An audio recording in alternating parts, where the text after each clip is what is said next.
नमस्कार दोस्तों। ये कुछ आए हुए शानदार क्वेश्चन है, तो चलिए देख लेते हैं। निम्नलिखित में से दादू पंथ की शाखा नहीं है। थांबा, विरक्त है, नागा है, खालसा है। देख लेते हैं क्या क्या है। दादू जी की मृत्यु के बाद दादू पंथ की 5 शाखा बनी। एक खालसा है, प्रारंभ गरीबदास जी ने, है ना। तो खालसा खालसा जो शाखा थी उसकी स्थापना की थी गरीबदास जी ने। दादू पंथ के उत्तराधिकारी दादू जी के पुत्र। मुखपीठ नारायणा और जयपुर। पूछेगा वो, बताइए खालसा की मुखपीठ कहाँ है? नारायणा और जयपुर में है। प्रारंभ गरीबदास जी ने, दादू पंथ के उत्तराधिकारी दादू जी के पुत्र, मुखपीठ नारायणा जयपुर। नागा प्रारंभ सुंदरदास जी। नागा साधु अपने साथ हथियार रखते थे। इनके आतंक से जनता परेशान हो गई, तो सवाई जयसिंह ने 1726 में इन्हें सैनिक के रूप में भर्ती किया। विरक्त 1726 में। विरक्त घूमते फिरते रहते थे, गृहस्थियों को उपदेश देते थे। विरक्त। उत्तरादय या स्थानधारी उत्तर भारत की तरफ चले गए, है ना। उत्तरादय। खाकी शरीर पर भस्म लगाते थे, खाकी वस्त्र पहनते थे।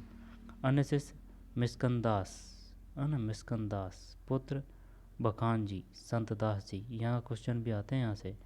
बखान जी ने स्थापना की थी, संतदास जी ने स्थापना की थी। ठीक है, आगे चलते हैं।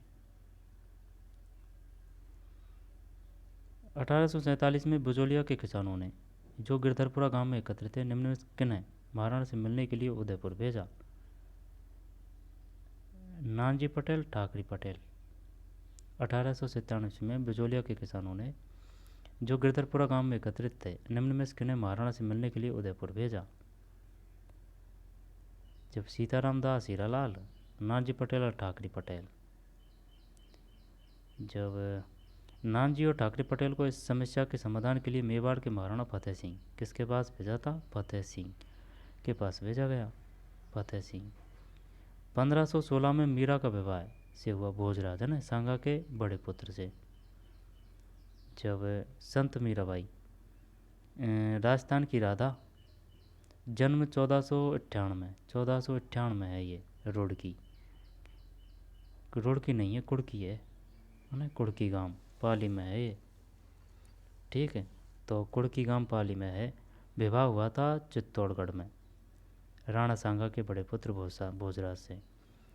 पिता रतन सिंह राठौड़ बाजोली के जागीरदार थे।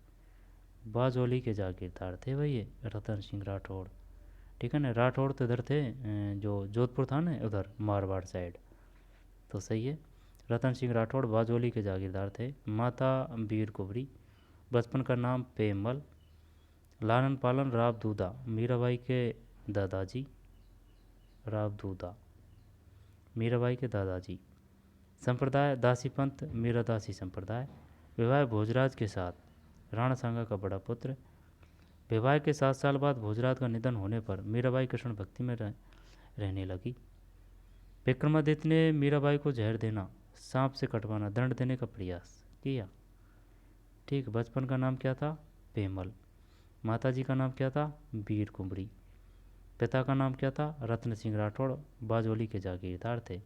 लालन पालन किया था राव दूदा ने, मीराबाई के दादाजी राव दूदा।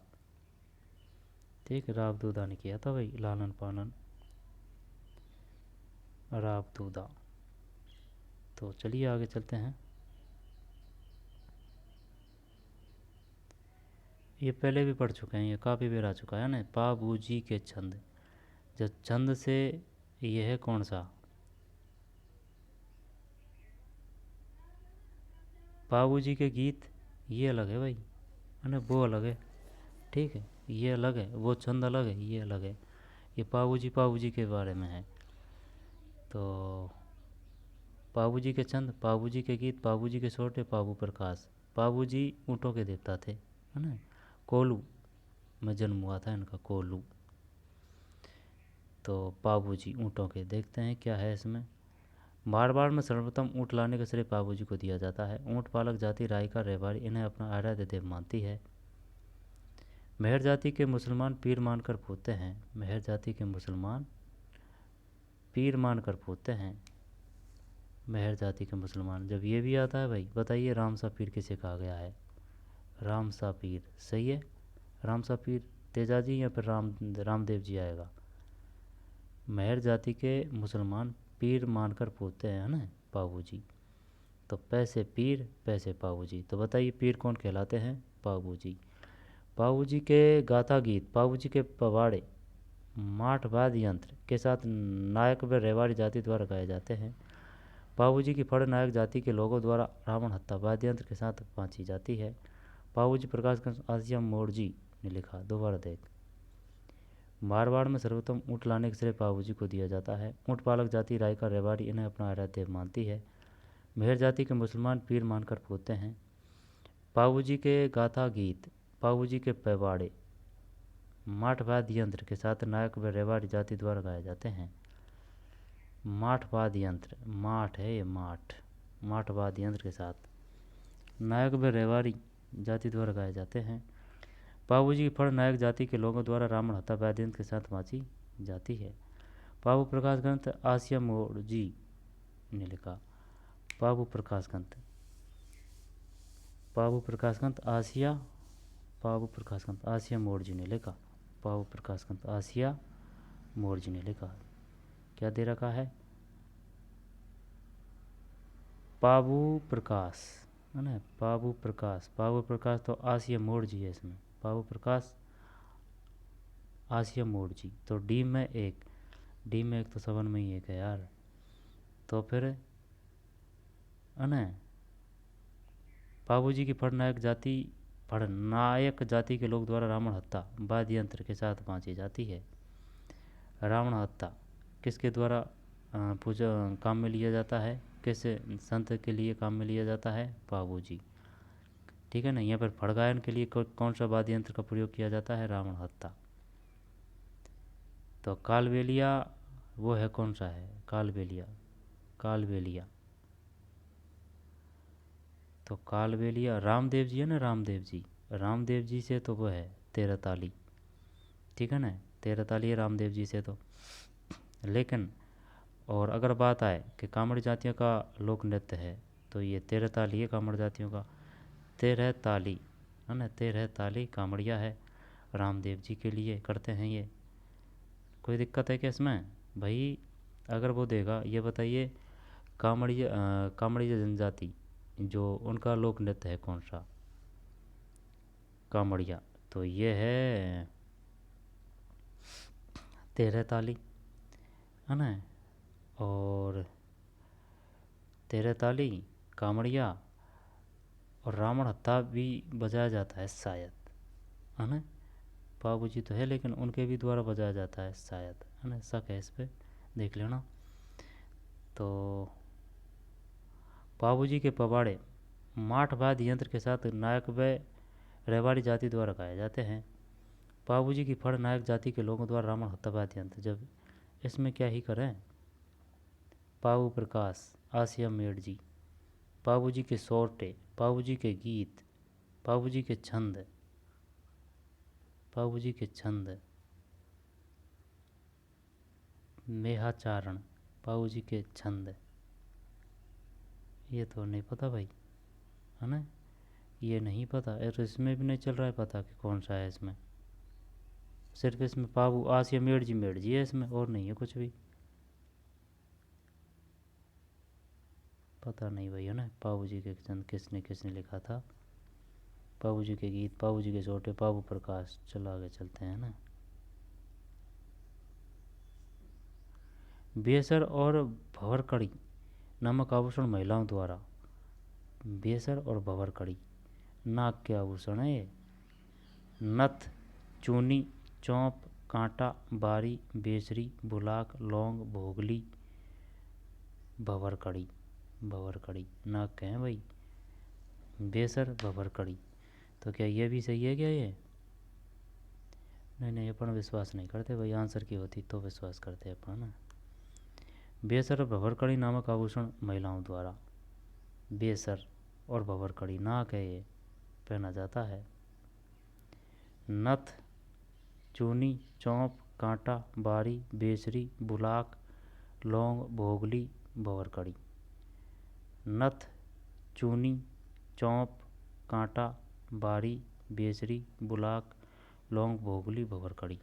दोबारा देख, नथ, चूनी है ना, चूनी, तो नथ, चूनी, चौंप, कांटा, वो है ना वो दांत में लगाते हैं, दांत में लगाते हैं, वो चूप है, वो चूप है। ये चौंप है, ध्यान देना इस बात पे। जो दांतों के बीच में भी जो सोना या फिर चांदी का वो जो लगाते हैं ना, वो चूप है। और ये बात है चौंप की, है ना, नाक। तो नथ, चूनी, चौंप, कांटा, बारी, है ना, बारी, बेसरी, बेसरी। नेवरी कहाँ पहना जाता है, नेवरी, नेवरी, नेवरी या फिर नेवर, इस प्रकार का भी क्वेश्चन आता है यार। अब इनमें कन्फ्यूज है, एक तो इनमें हाथ है, एक इनमें पैर है। अब ये पता नहीं है कौन सा तो हाथ में और कौन सा पैर में है। तो नेवरी तो शायद पैर में है, नेवर हाथ में हो सकता है, देख लेंगे और कोई दिक्कत नहीं है। तो नथ, चूनी, चौंप, कांटा, बारी, बेसरी, बुलाक, लौंग, भोगली, भंवरकड़ी। नाक के आभूषण, नथ, चूनी, चूंप अलग है, वो दांतों में पहनते हैं सोना चांदी का, वो है। ये चौंप है।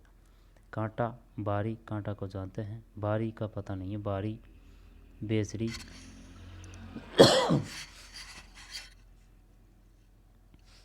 बारी, बेसरी, बुलाक, बुलाक, लौंग, भोगली, भंवरकड़ी। ठीक भाई, लौंग, भोगली, भंवरकड़ी।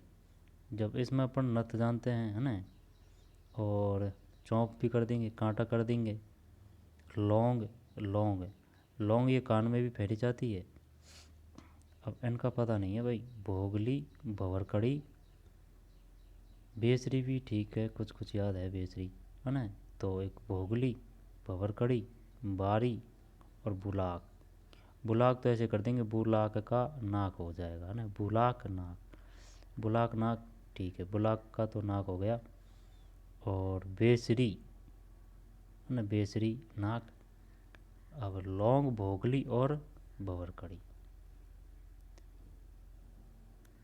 चित्रकार निहाल चंद से संबंधित था। दादूपंत का अधिकांश साहित्य किस बोली में है? जब साहित्य ये पिंगल है दादूपंत का, जो अधिकांश साहित्य है वह किस बोली में है? शायद पिंगल है वो, पिंगल, है ना, पिंगल।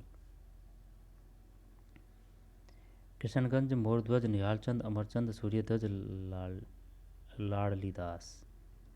दादूपंत का अधिकांश साहित्य किस बोली में है?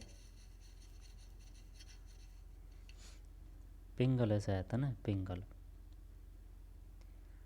जब चित्रकार निहालचंद से संबंधित स्कूल, ढूंढाड़ तो जयपुर में है, हाड़ौती इधर आ जाएगा, है ना, किशनगढ़ देख लेना भाई। निहालचंद, किशनगढ़ स्कूल। दादूपंत का अधिकांश साहित्य किस बोली में लिपिबद्ध है? तो ढूंढाणी है क्या इसमें? ये ढूंढाणी दे रखा है इसने। चित्रकार निहालचंद, ये किशनगढ़ स्कूल सही है क्या इसमें? चित्रकार निहालचंद।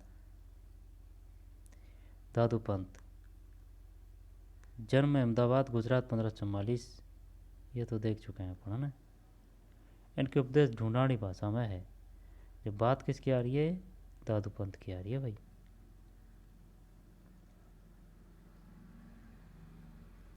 ये एरिया ना अफसर, दादूपंत का अधिकांश साहित्य किस बोली में है? जब दादूपंत का अधिकांश साहित्य है, ढूंढाणी की बात कर रहा है दादूपंत, दादू दयाल जी। जन्म अहमदाबाद, गुजरात, 1544। गुरु वृंदावन जी, बुड्ढन जी। मिर्जा राजा मानसिंह समय हिंदी मिश्रित सदुक्कड़ी भाषा में दादू जी रिवाणी व दादू जी राधुआ लिखा। ग्रंथ संत गुणसागर, नाम बाला, कायोबेली। फिर परिचय का अंग। दादू दयाल जी सर्वप्रथम आमेर में सावर नामक स्थान पर आए। सावर।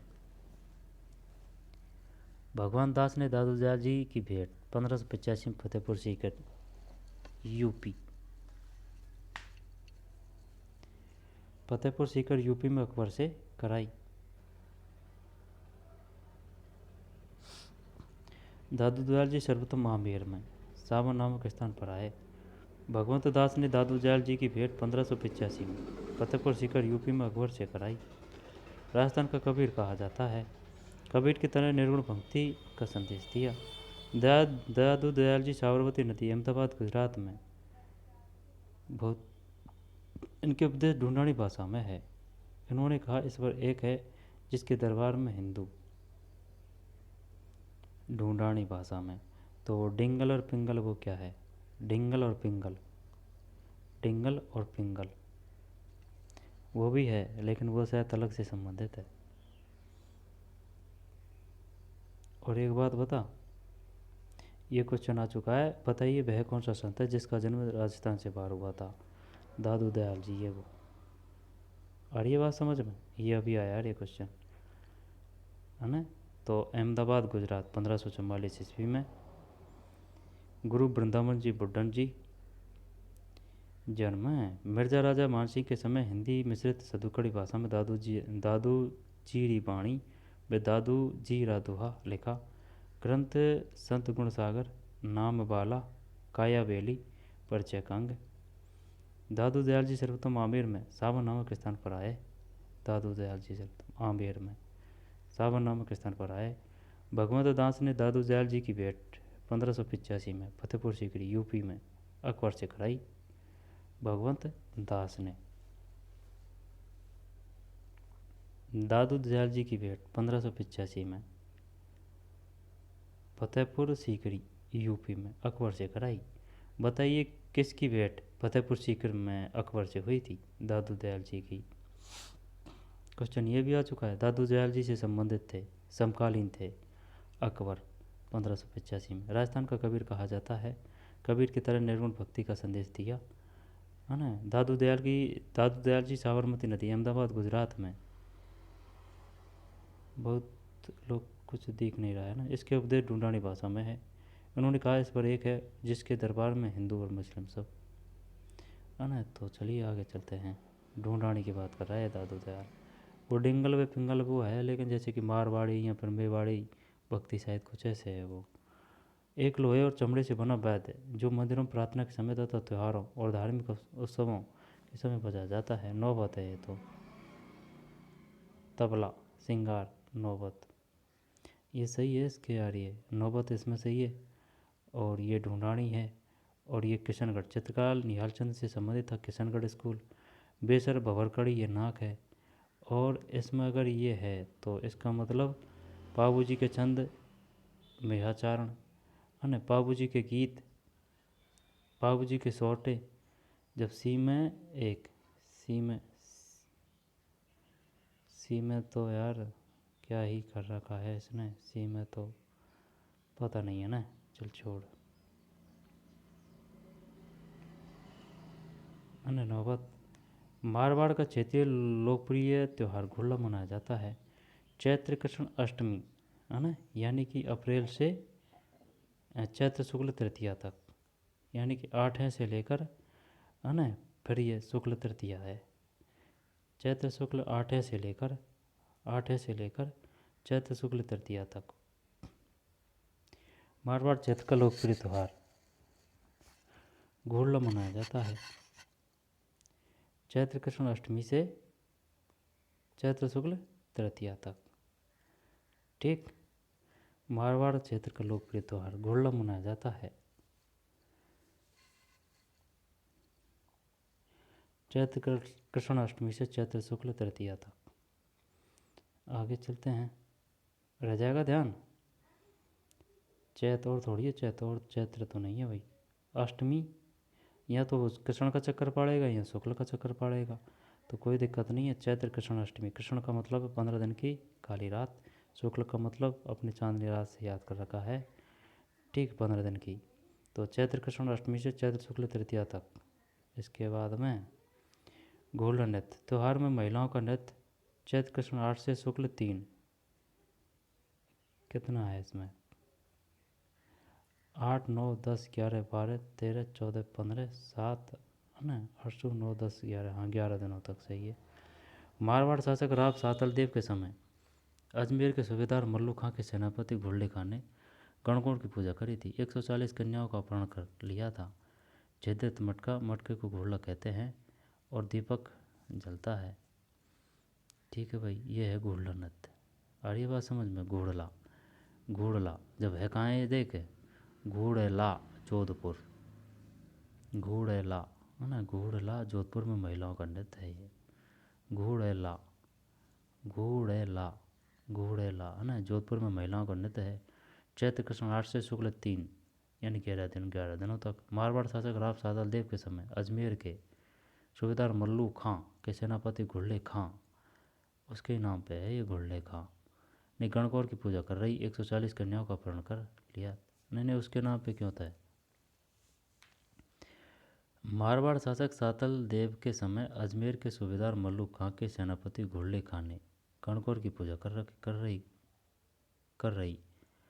तो फिर वो ये था ना, ये सातल देव, ये इसको कैद करके लिया आता है, ये जो 140 कन्या उनके चरणों में पटक देता है इसको। ठीक, तो घुड़ला जोधपुर, घुड़ला जोधपुर, घुड़ला जोधपुर 11 दिन। दादूपंत का अधिकांश साहित्य किस, ये ढूंढानी है ना भाई, ढूंढानी है। राजस्थानी भाषा में मुड़िया लिपि की ओर किस नाम से जाना जाता है? मुड़िया लिपि को और किस नाम से जाना जाता है? राजस्थानी भाषा में मुड़िया लिपि को और किस नाम से जाना जाता है? बता क्या आएगा इसमें? मुड़िया लिपि को और किस नाम से? महाजनी है। ठीक, महाजनी।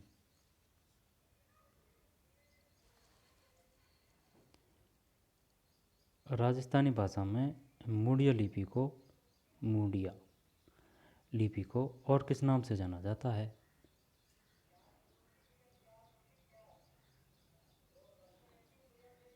उन्नीस सौ इकसठ के अनुसार राजस्थान में कुल 73 बोलियाँ बोली जाती थी। आकलन, मुड़िया लिपि, महाजनी लिपि, बणियावाटी लिपि बिना मात्रा वाले अक्षर मोड़कर लिखे जाते हैं कि अक्षरों के आविष्कारकर्ता टोडरमल। अच्छा, मुड़िया लिपि, महाजनी लिपि, बणियावाटी लिपि बिना मात्रा वाले शब्द मुड़कर लिखे जाते हैं कि अक्षरों का आविष्कारकर्ता टोडरमल है।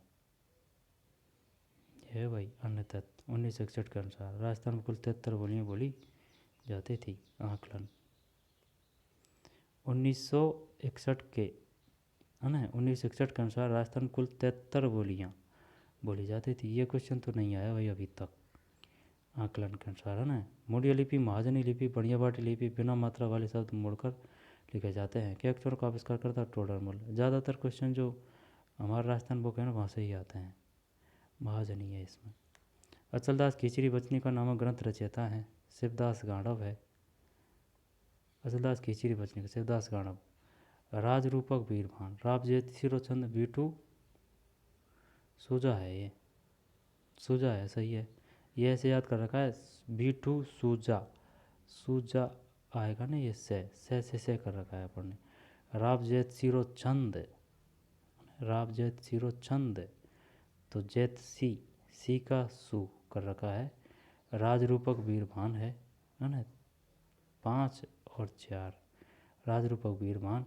अचलदास खीचरी बचनी का शिवदास गांडव। दोबारा देख, अचलदास खीचरी बचनी का नामक ग्रंथ का रचयिता था। अचलदास खीचरी बचनी का नामक ग्रंथ का रचयिता था। जब सूरज प्रकाश की है कर्णिदान, ठीक है ना, कर्णिदान। और बाकीदास शिवदास गांडव। अचलदास खीचरी बचनी का, अचलदास खीचरी बचनी नामक ग्रंथ का रचयिता था शिवदास गांडव है भाई। ये अपन ने ऐसे कर रखा है, इसमें कोई दोहराए वाली बात नहीं है ना। जैसे कि दास से दास है ना, दास शिवदास, सही है। अचलदास शिवदास खीचरी बचनी का नामक ग्रंथ का रचयिता था।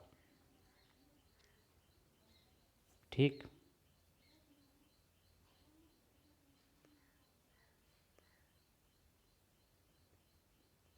दोबारा देख ले।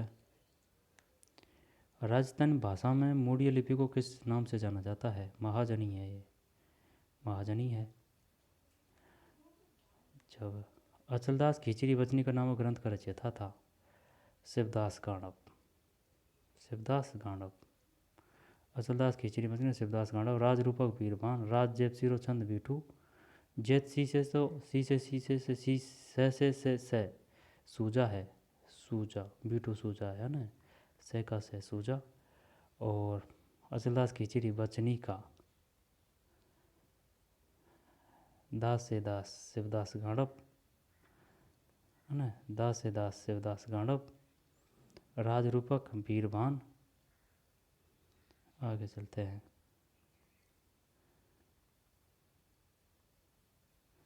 नदियों के त्रिवेणी संगम स्थल? बनास, मेनाल, बेड़च। मेनाल भीलवाड़ा में, माही, जाकम, सोमबणेश्वर डूंगरपुर में, बनास, चंबल व सीप राजेश्वर घाट सवाई माधोपुर। जब बनास, मेनाल और बेड़च, ये है मेनाल भीलवाड़ा में, बनास है, ठीक है ना, मेनाल है और बेड़च है। तो किस पे है ये? मेनाल नदी पे है भीलवाड़ा। माही, जाकम, सोम, सोम जाकम माई ऐसे याद कर रखा है अपन है ना, सोम सोम जाकम माई बेणेश्वर धाम है डूंगरपुर। बनास, चंबल एवं सीप रामेश्वर घाट सवाई माधोपुर है। ये रह जाएगा ध्यान भाई, तीन तीन अक्षर है, ये तीनों चंबल की सहायक नदी है। बनास है, मेनाल है, बेड़च है। वैसे चंबल में भी वह है और बनास में भी वह है और बेड़च में भी वह है। मेनाल मेनाल याद करना पड़ेगा ना। तो बनास, मेनाल और बेड़च नदियों के त्रिवेणी संगम स्थल। बनास, मेनाल, बेड़च। जब मेनाल भीलवाड़ा है ना, मेनाल नदी पे है। मेनाल, मेनाल भीलवाड़ा। बेणेश्वर डूंगरपुर है। सोममाही जाखम, रामेश्वर घाट, बनास, चंबल व सीप रामेश्वर घाट पर है ये, और ये मेनाल पर है। बनास, मेनाल, बेड़च। जब मेनाल भीलवाड़ा है ना, कोठारी नदी भी भीलवाड़ा है, मेजाबांध भी कोठारी नदी पर है, और माई, जाकम, सोमबणेश्वर ये डूंगरपुर है, और बनास, चंबल व सीप रामेश्वर घाट ये सवाई माधोपुर है।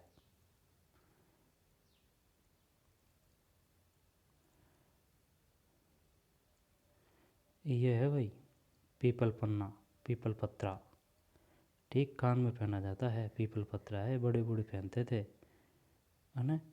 अब ये भी ऐसे भी नहीं है कि चल भाई ये झुमकी लटका रखी हो, कोई कोई झुमकी भी नहीं लगाता है, वो पीपल का पत्ता होता है ना, इस प्रकार से भी बना सकते हैं इसको। ये है ये इस प्रकार से, जब ये पूरा भी हो सकता है ये इस प्रकार से है ना, ये जैसे कि ये अब ये आधा आधा ही है, इसमें आधा की जगह वो दे दिया, लेकिन ये पीपल पत्ता होता है, ये पीपल का जो पत्ता होता है ना इस प्रकार का होता है पीपल पत्रा आभूषण। पिलवाड़ा पालीवाल ब्राह्मणों जैसलमेर के द्वारा 15वीं शताब्दी में खंडीन का उपयोग किया गया। खंडीन का निर्माण वर्षा जल एकत्रित करने के लिए ढलान वाली भूमि के नीचे दोनों तरफ मिट्टी की पाल एवं तीसरी तरफ पत्थर की पक्की दीवार बनाई जाती है। क्या है भाई ये?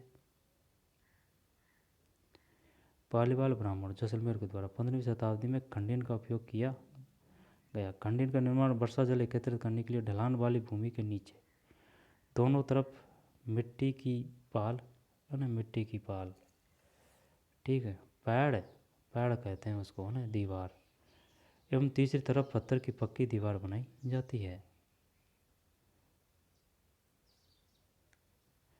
Traditional water Avenue system and a ideal sting of the garden system, ये है।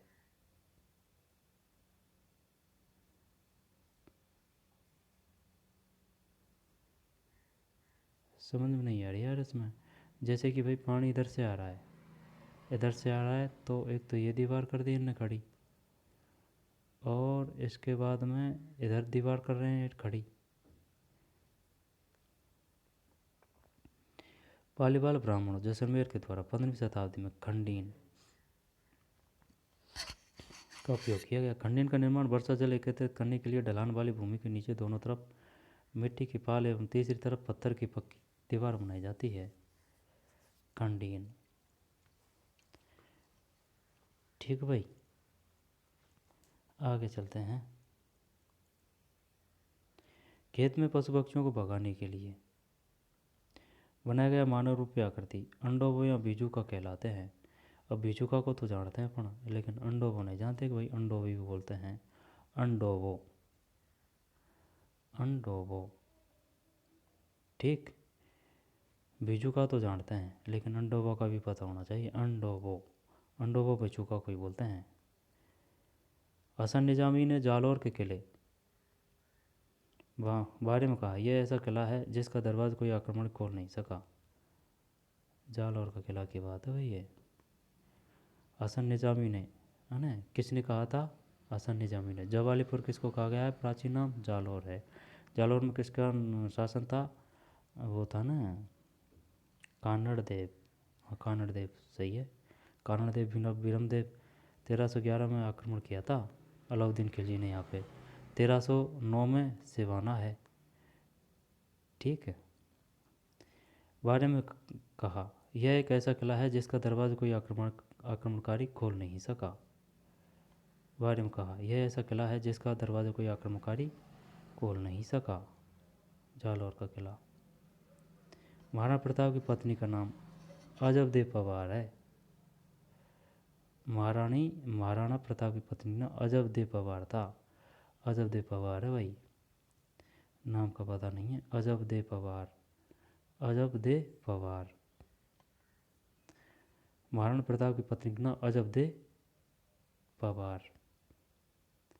पक्षियों को भगाने के लिए पत्थर पकड़ने लकड़ी में पक्षियों को भगाने के लिए पत्थर फेंकने लकड़ी में बना उपकरण गुलेल कहलाता है। जानते हैं इसको तो, गुलेल को तो। ठीक है। फिर ये देख भाई, मेडल ही मेडल है ये, मेडल ही मेडल है। पीटी ऊषा है।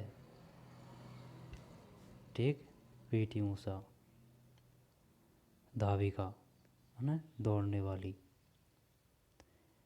पूर्व एथलीट और राज्यसभा मनोनीत सांसद पीटी ऊषा उड़न परी के नाम से मशहूर को भारतीय ओलंपिक संघ का अध्यक्ष बनाया गया है। इन्हें IOA की पहली महिला अध्यक्ष चुना गया है। IOA की, IOA की। ठीक, IOA की। उड़न परी के नाम से पीटी ऊषा है। पूर्व एथलीट और राज्यसभा की मनोनीत सांसद है। पूर्व एथलीट और राज्यसभा की मनोनीत सांसद किसकी है? भारतीय ओलंपिक संघ का अध्यक्ष बनाया गया है। भारतीय ओलंपिक संघ का अध्यक्ष बनाया गया है। इन्हें IOA की पहली महिला अध्यक्ष चुना गया है। IOA।